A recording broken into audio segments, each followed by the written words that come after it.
Morning. Pasuban tayo. Ayan. Yung kanyang sasakyan. Parang kagaya lang sa araw na medyo nakatagal itong kulay. So, Toyota Vios. 2016 to sir, no?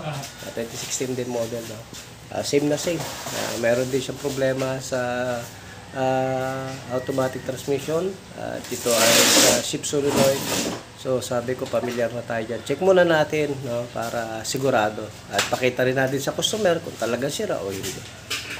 Ito mga kadyag, isang Toyota Vios na naman ginagawa natin at kadalasan lagi nasisira ay mga solenoid. So ito, upon checking, 17 na yung kanyang tinatawag na reading. Bumababa ng 16 pero hindi na normal yan. Abnormal na yan mga kadyag at kailangan ng palitan yan. So alam natin kung sira yung ating tinatawag na solenoid sa pag-check lang po natin. At saka itong isa, check din natin. Okay. So, pareho sila matataas ng mga kadyag, pero mamaya palalamigin natin, no? Kasi may fluid pa yan. Minsan, dahil nga may fluid pa na nasa loob, minsan nagkakaroon pa ng continuity. Pero pag nawala na yung fluid dyan sa loob, nako, makikita mo na sira na pala talaga. So, ito, 60 matataas na, dalawa ang sira. Papalitan natin yan at ipakita ko ang normal na reading. So, ito mga kadyag, ayan, nakita nyo, 13.5, 13.4, yan ang sukat na tamang ohms ng ating tinatawag na solenoid. So, unlike nito mga kadyag, sobrang taas na 15, 16, ito 13 lang, 13.5. So, ito yung mga surplus natin, ito kuha pa tayo na isa para matest natin, ayan, check natin yan, ayan, 13.7, yan ang tamang sukat. So, yun mga kadyag, sira na yan, dalawang yan, kaya papalitan natin. After few minutes, ayan, chinik ko ulit, ayan. Ayan, wala na talagang continuity, itong isa, ayan, natuluyan na talaga. Ito naman, sumobrang baba na yung ohms niya. So, naglolo ko na itong dalawang ito mga kadyag, kaya kailangan talagang palitan. Kanina mga kadyag, naka-reading pa tayo na sobrang taas, 16, 17, pero ngayon lalo nang talagang bumigay na siya talaga. Kasi kagaya sinabi ko kanina, may mga fluid kasi dyan na nasa loob, kaya minsan gumagana pa siya, pero yung paggana niya ay abnormal na. Ngayon naman, after mga ilang minutes, itines ko uli. Ganyan ako kasi mga kadyag, titis natin maigi kung talagang pwede pang ibalik o pwede pa naman magamit, pero hindi na. Ito yung normal na reading, 13.5, yan. Yan ang normal na reading ng ating mga solenoid. Ito, wala nang reading. Ito naman ay sobrang baba, 6.7. So, ayun mga kadyag, ganun lamang tayo mag-test ng ating solenoid para sa ganun, mabilis natin makuha. Ayan mga kadyag, no? Ayan, in-start na natin yan na wala na yung check engine. Makita natin wala na agad ang check engine upon starting. Kanina dinala dito may check engine. Pag gumana na yung solenoid natin, talagang hindi na mababasa ng ating computer box na sira ang ating solenoid. Road test na kami ni sir. Pakiramdaman na kung ano yung pagbabago. Oops. Okay. Sir. Mas okay na. Ramdam mo na yung gas. Gas. Kaunti lang no sir. Unlike nung una, no, talagang pigang-piga ka sa gas. Okay na. Ayos na ganun. Ramdam na. Kaunti pa lang. Wala. Paikot lang. Paikot lang. Wala na agad yung check engine at okay na agad.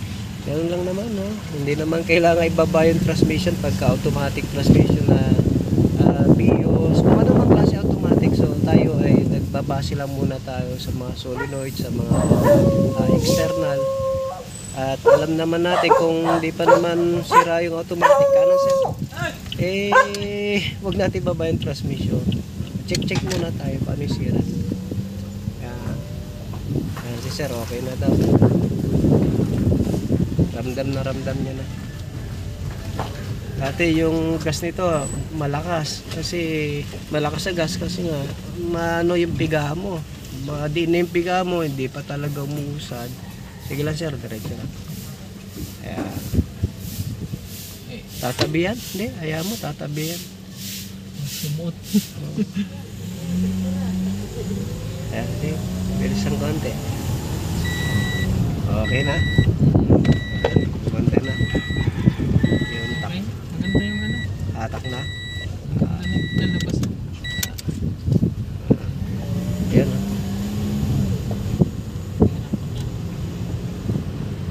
Tulad nung dala dito sa Kailangan malalim. kanan. Ayaw. Ay, ito mga.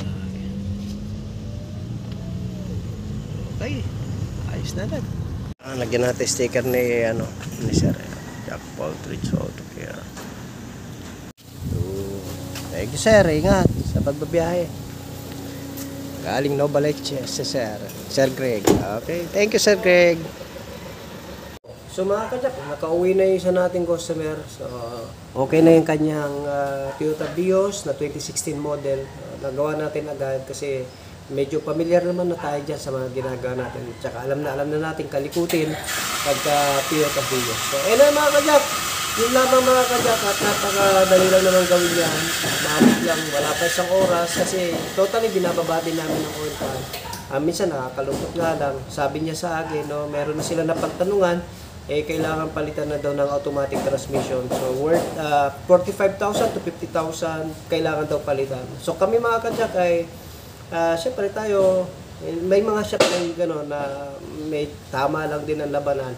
So, chinecheck muna natin kung ano yung sira ng sasakyan natin. So, pagka talagang sira talaga yung transmission at internal na talaga, ay binabanggit naman natin sa may-ari. At binibigyan natin sila ng recommendation at kung ano yung dapat gagawin. At kung kailangan natin palitan, yung kanilang automatic transmission. Tandaan nyo mga kajak, halos lahat ng automatic transmission ay meron tinatawag na shift solenoid. So yung mga shift solenoid na yan, pag hindi gumana, magkakaroon ng check engine, magkakaroon ng rough idling, magkakaroon ng delay, magkakaroon na hindi shift shock, maraming pinanggagalingan. Hindi lang naman siya sa shift solenoid. So nandyan yung ECU natin, nandyan yung ating mga clutch disc sa loob ng transmission, yung mga plate, pressure plate, meron mga o-ring sa loob ng transmission. So kompleto yan.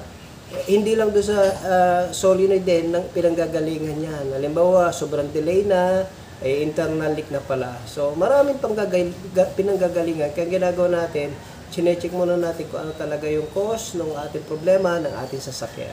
So, yun mga kajak, yun lamang ang ating na-share ngayon sa umagang ito. At hopefully, meron na naman tayo natutunan. Kung meron kayong pwede i-consult, tumawag lang kayo, nandiyan lang naman.